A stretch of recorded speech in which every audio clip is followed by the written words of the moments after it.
Então vamos lá, né? Dessas 69, 70 rotatórias que a gente fez, eu tinha o interesse de levar o conhecimento a vocês. Eu, ao todo, talvez eu tenha analisado aí mais de 100 rotatórias. Participei diretamente de 69, mais análise assim muito forte mesmo de duas na minha cidade. Nós éramos funcionários concursados da Prefeitura Municipal de Vitória. Então, lá eu tive bastante oportunidade de ver isso. Aqui é um exemplo, por exemplo, que a gente fez. Aqui era uma interseção com uma, duas, três, quatro, cinco, seis aproximações. A comunidade, essa imagem é de 2003, eu consegui pegar do Google. A comunidade tinha interesse de fazer todos os movimentos, que é uma vantagem da rotatória, né? Liberar todos os movimentos. Então, nós estudamos bastante, fizemos contagens, fiz análise de performance para ver como que ficaria essa rotatória, e aí nós fizemos essa rotatória aqui, que hoje a gente pode até ver que é um ganho de uma rotatória, a gente conseguiu abrir um espaço para o paisagismo, para uma área ambiental da rotatória, né? Então, aqui a gente conseguiu resolver esse problema. Vou passar mais um exemplo que a gente tinha. Também lá na minha cidade, a gente brincava que até era uma rotatória tipo osso. Essa aqui não existe, na verdade, seria um sistema circular que a gente fez. Quando nós fizemos essa rotatória, acho que foi em 2005, infelizmente a gente tinha uma média, aí, se eu não me engano, de uma morte nessa interseção a cada 2 anos, um acidente grave por ano, por mês, assim, e vários acidentes por conta dessa concepção geométrica da rotatória. E aí nós estudamos, o município tinha o direito a um bico desse aqui, que é uma de problema quando você vai implantar uma rotatória maior para tentar resolver o problema, que seriam as desapropriações, mas aí nós fomos até o limite de cada esquina e a gente conseguiu fazer essa rotatória em formato de osso, vamos dizer assim, né? E aí, desde então, os acidentes que ainda acontecem em rotatória, que podem ter até 16 tipos de acidentes, mas todos de baixíssima monta, sem morte, sem acidentes graves. Então, para nós foi uma grande vantagem. Um outro exemplo, essa já uma rotatória maior. Antigamente, um dos manuais, porque eu uso o manual americano desde 2003, 2004. Hoje já está na segunda edição, né, o Guidelines of Runabout. E aí essa foi uma das que eu pude utilizar. Ainda eles denominavam ainda a rotatória, dividiam, né, em mini rotatória, rotatória urbana, urbana compacta e multifaixas. E aqui nós fizemos uma ainda urbana compacta, que hoje ela só simplesmente chamada de uma faixa só. O nome dela foi dado de rotatória do CREA, porque aqui ficava o Conselho Regional de Engenharia. E aí nós resolvemos esse problema, que a gente tinha problema sempre de acidente, de travessia de pedestres, enfim, isso aqui era bem conturbado. Olha bem, desculpa, olha bem essa curva, né? Essa curva era bem acentuada, olha. Ela era bem acentuada. E aqui tinha essa casa aqui, inclusive, era do seu padrinho. Isso, né? isso. E aí eles sofriam ali várias entradas de veículos, né? Através do muro e tudo. Ou vindo de cá, ou vindo de cá. Isso. E então, quer dizer, com essa intervenção, né, feita lá na rotatória, feita a rotatória aqui, a gente conseguiu consertar o raio dessa curva aqui, que ficou suave, e Isso, nunca mais aconteceu acidentes aqui, né? Esses isso. acidentes aqui eram bruscos, porque os veículos vinham, entravam no bairro com velocidade, e aqui era um ponto muito ruim, porque os acidentes aqui eram com pedestres também, né? Que tinha muita passagem de pedestre, era largo, né? Era muito largo, e o veículo vinha com tudo aqui e entrava no toda velocidade. Hoje, o veículo não consegue mais entrar no bairro com velocidade, porque ele precisa passar pela rotatória. A rotatória faz a função que ela deve fazer de diminuir a velocidade, Isso. né? E aí fazer o fluxo de veículos que aqui agora. Quer dizer, sempre foi baixo, mas a velocidade era excessiva. Agora eles fazem tranquilamente isso aí, acabaram os acidentes, graças a Deus. É isso aí. Aqui, essa foi para mim bastante emblemática. Fica na cidade de Dunkerque, na França, onde eu pude participar de um trabalho lá durante um mês. E uma das primeiras coisas, quando eu cheguei lá e andando nesse local, foi ver essa rotatória, né? Não sei se dá para ver aqui, mas acho que tem umas grades aqui e outras partes sem grades, né? Então, era uma característica por ser uma rotatória extremamente larga, com entrada extremamente larga, que os manuais chamam de... eu esqueci o nome em português. Tráfego em círculo, e aí ele, como é que eu vou dizer? É uma das características do tráfego em círculo, de uma rotatória tipo tráfego em círculo, ela não tem os seus acessos bem gerenciados, né? Eles são todos largos, com pista circulante, que seria esse trajeto aqui, extremamente largo, e aí as pessoas vão com excesso de velocidade, e daí o motivo de não ter essas gradezinhas contornando esse mirante. E aí, no trabalho que a gente fez lá, a gente indicou aumentar em pelo menos uns 4, 5 metros para cá, que seria isso aqui. Isso aqui foi um desenho de um camarada do nosso grupo que a gente estava estudando essa rotatória. E aí nós indicamos, né, a orla, que aí que seria esse espaço aqui específico sobre a largura do caminhão, e o restante para a área ambiental, que é muito interessante, né? Então, isso aqui para mim foi bem emblemático, muito importante para mim, porque não foi aqui no Brasil, foi na França. Bom, e por quê? Aqui no Brasil não, é lá no Brasil. Desculpa, lá no Brasil, aqui no Canadá e lá no Brasil. Por quê? Bom, a gente tem a intenção de ensinar a colocar essas soluções eficazes, sustentáveis, sistêmicas e não pontuais, que com isso, né, alguns manuais, eles explicam. Aqui nós temos o Transport Association Canadá, que são autores de vários manuais relacionados a trânsito, e é uma bíblia aqui no Canadá. No seu livro, se eu não me engano, 9, que fala sobre acessos e rotatórias, uma das condições é você ter sempre uma coisa muito sistêmica. O motorista, ele não pode ser enganado, não pode aparecer do nada uma rotatória, não pode aparecer.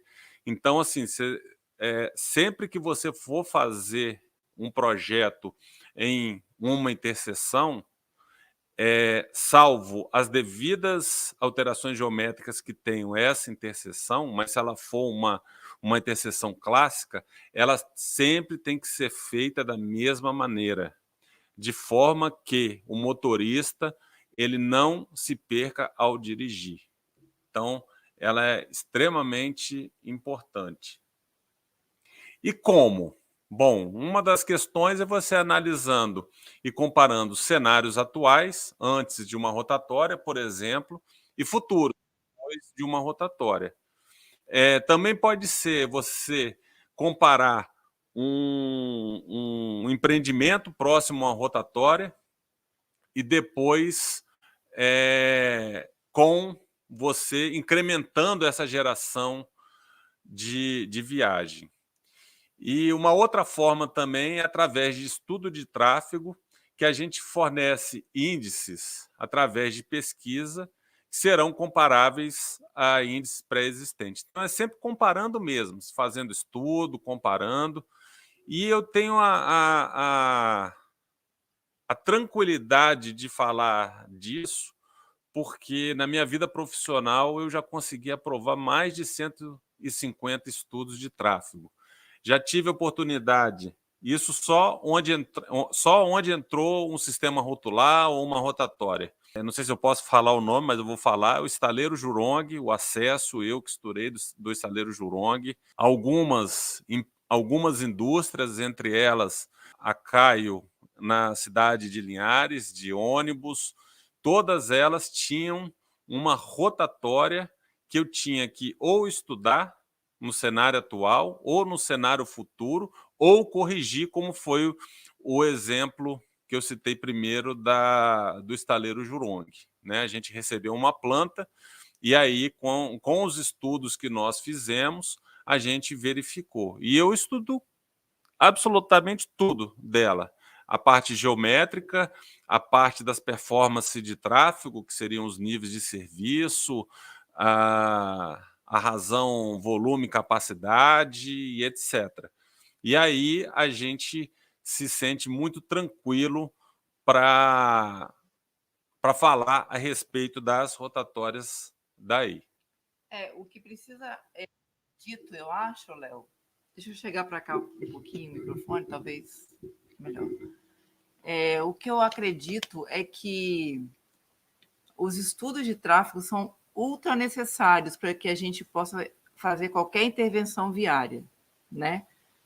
Na cidade onde nós trabalhamos e no estado, né, onde a gente morava, né, o Espírito Santo, a gente via que muitas intervenções eram feitas, assim como no Brasil todo, né? Quando a gente viajava, a gente também percebia em Belo Horizonte, no Sul, né, em Santa Catarina, São Paulo, a gente percebia que várias intervenções que tinham sido instaladas, você via que aquilo ali não tinha tido estudo. Exato. Por quê? Porque ela não dava a segurança que precisava oferecer, né? Não era nem nada confortável de você utilizar no tráfego, era uma coisa pesada. Então, tudo que no tráfego ele é pesado de se utilizar, você pode saber que ali não teve um estudo, porque o estudo ele é sistêmico, ele não pode ser pontual, aquilo que a gente falou antes no slide anterior. Então, quer dizer, a gente precisa de estudar, não é chegar, ali cabe uma rotatória, então vamos colocar uma rotatória. Não é assim, né? A gente precisa estudar todas as interseções que vão estar influenciadas por esse tratamento. Então, é muito necessário que o estudo de tráfego esteja em todos os tipos de estudos. Sim. E a gente bate na tecla sobre isso, porque, infelizmente, no Brasil as coisas são colocadas na rua sem estudo, muitas coisas. Não digo tudo, porque tem gente competente, sim, mas a gente vê que em muitos lugares e que provocam acidentes, né? As pessoas estão envolvidas e a qualidade de vida das cidades vai piorando. Então, precisa, sim, de ter um estudo bem aprofundado antes de se fazer qualquer intervenção no trânsito. Isso aí. Então, continuando, e a motivação e as sequências disso, né? A rotatória entrou na minha vida logo como um primeiro projeto maior que eu fiz dentro de um bairro onde a comunidade era extremamente exigente. E quando eu fiz, eu sempre brinco, né, que o pessoal lembrava muito da minha mãe, nunca de mim, né? Quem era o filho daquela, né? Porque a gente já fez a rotatória, como eu falei, desde 2003, 2004, que eu já uso os manuais daqui dos Estados Unidos e Canadá para elaborar e me sentir seguro no que eu fazia. Então eu lembro que a primeira rotatória que eu fiz todas as pesquisas que poderiam ser feitas, fiz pesquisa de contagem, fiz pesquisa de pedestre, né, contagem de veículos, direcional, né, qual a direção, e por tipo, né, ônibus, caminhão e tal, porque isso é importante na hora de elaborar qualquer estudo que você vai fazer. E a partir daí, dessas pesquisas, eu comecei a estudar o melhor tipo de rotatória que poderia ser feita na região, né? Já em relação às outras, porque ela já tinha mais ou menos implantado quando a gente entrou dentro da prefeitura, já tinha sido implantado, se eu não me engano, umas 30, 40, mas todas elas estavam com alguma deficiência, tanto do ponto de vista geométrico, e aí, por conseguinte, problemas de segurança. E aí a gente conseguiu, através desse embasamento, dessas pesquisas, dessas análises de performance dos acessos, uma simulação de tráfego. Ainda não tinha o simulador, mas eu consegui simular através de números para ver onde que dava fila, qual que era o nível de serviço, se estava bom ou não. Achava essa estimativa. E aí, por fim, o último grande projeto que eu participei foi a Orla de Camburi. Quem é do meu município sabe.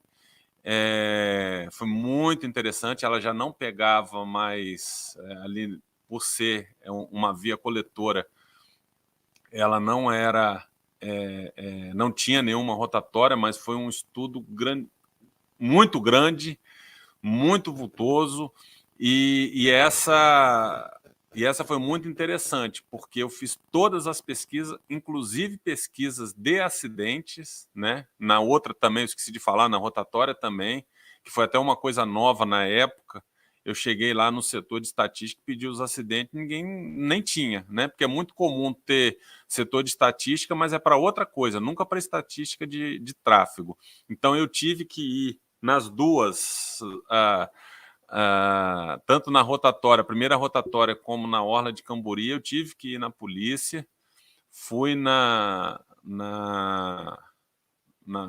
batalhão de polícia, peguei todos os croquis de acidente e transformei em um diagrama de acidentes para depois entender o que eu deveria fazer em cada situação. Na rotatória foi a mesma coisa e depois na Orla de Camburi a mesma coisa. E tudo foi feito, foram feitos pesquisa, performance de acesso e a simulação de tráfego, que são essenciais, são as etapas essenciais antes de você começar qualquer projeto. Isso. Né? São essas etapas que vão te mostrar qual tipo de tratamento que você vai utilizar em cada caso, né? Então, isso é importantíssimo. Isso não é da cabeça, isso não é uma coisa que é uma bola de cristal vai te dar. Eu brinco sempre, né? A gente, às vezes, a gente vê alguma coisa na rua e fala: esse daqui foi filho de uma bola de cristal, porque, né, não tem como ter isso aqui, né, nesse local. E aí agora eu vou botar um vídeo de uma rotatória, não de uma rotatória, de uma planilha automatizada que a gente fez, que ela eu acho que vai ajudar muito, que sempre me ajudou, né? Eu montei ela, eu sempre usei essa parte desses cálculos e agora consegui juntar para isso. Não sei se vamos ver se vai funcionar aí. Vou apresentar para vocês a nossa planilha de performance pelo método inglês, método de Kimber. Ele é extremamente interessante e nos ajuda muito a calcular nível de serviço, fila de veículos, né? O 95º percentil, que esse percentil é o pico mais demandado. Tradicionalmente é um valor que é usado em todos os estudos de tráfego. Então, vamos lá, hein? Vamos entrar aqui com os dados. Esses aqui são os parâmetros de entrada que a gente encontra nessa plantinha aqui, o que significa cada item desse.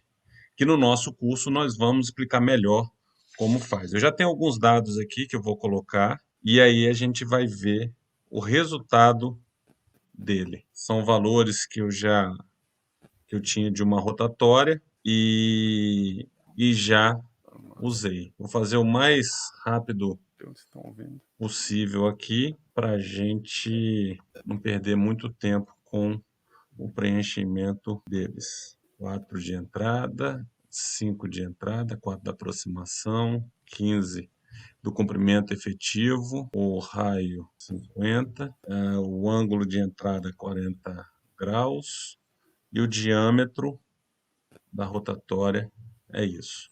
Então, como eu falei, todos os dados estão aqui, ó. A largura de aproximação, que é a chegada, a largura de entrada, que é essa cabeça aqui, é onde que ele vai ter o conflito e aonde que é calculado. O comprimento efetivo do alargamento, isso aqui é quando se tem aquela sobrelargura, né? Quando o caminhão ele vai fazer uma curva, ele precisa de mais espaço, então esse aqui é o comprimento efetivo do alargamento, que ele também é calculado. Na nossa aula ele está explicado isso. O raio de meio fio de entrada, que seria esse aqui, né, que é o mesmo desse aqui, que é o mesmo desse aqui. O ângulo de entrada, que ele é importantíssimo, porque quanto menor o ângulo aqui, maior a capacidade. Quanto maior a capacidade, desculpa, e quanto maior o ângulo, menor a capacidade. Então a gente tem esses dados aqui. E aí eu vou colocar agora os volumes. Esses volumes são volumes em veículos equivalentes, que isso depois a gente explica, mas na verdade é você transformar, por exemplo, um caminhão equivale a 2 carros. Um ônibus equivale a 2 carros. Um caminhão acima de 3 eixos equivale a 3 carros, de 3 carros. Então, a partir daí, você calcula dessa maneira. Então, vamos colocar aqui os dados para a gente ver se esses dados de rotatória estão funcionando. Opa, aqui eu bati demais. 136, 668. 135. No nosso curso, a gente.